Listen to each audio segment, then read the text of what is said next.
தாய் தமிழ் உறவுகளுக்கு வணக்கம். தியாகி இமானுவேலுக்கு அதிமுக தங்க கவசம். தியாகி இமானுவேலுக்கு அதிமுக தங்க கவசம் என்ற பெயரில் இந்த காணொளியை நாம் காண்கிறோம்.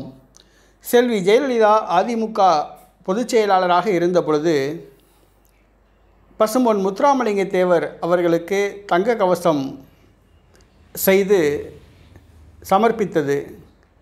இது தென் மாவட்டத்தில் உள்ள முக்குளத்தோர் சமூகத்து வாக்குகளை கவர்வதற்காக இவ்வாறு செய்தது. அதன்படி செல்வி ஜெயலலிதா உயிரோடு இருக்கும் வரை முக்குளத்தோர் வாக்குகள் அதிமுகவுக்கே சென்றன.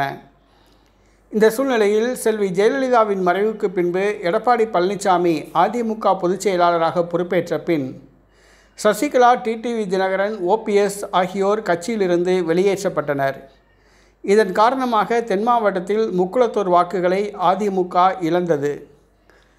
முக்குளத்தோர் வாக்குகளை சரி செய்வதற்காக தேவேந்திரகுல வேளாளர் சமூகத்து வாக்குகளை அதிமுக கவர வேண்டும் என்று விரும்புவதாக கூறப்படுகிறது.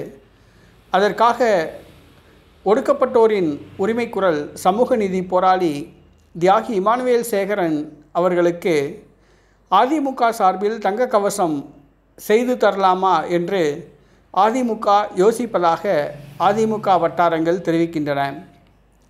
தியாகி இமானுவேல் சேகரனுக்கு தங்க கவசம் செய்து தருவதன் மூலமாக தென் மாவட்டத்தில் தேவேந்திரகுல வேளாளர் சமூகத்தின் ஒட்டுமொத்த வாக்குகளை அதிமுக பெறலாம் என்று அதிமுக கருதுகிறது. அதிமுக இந்த யோசனையில் இருப்பதாக கூறப்படுகிறது. ஆனால் அதிமுக தியாகி இமானுவேல் சேகரனுக்கு தங்க கவசம் செய்து தருமா என்பது கேள்விக்குறிதான். ஆனால் அந்த ஆலோசனை விரைவில் நிறைவேறும் என்றும் கூறப்படுகிறது. சற்று பொறுத்திருந்து பார்ப்போம் என்ன நடக்கிறது என்று.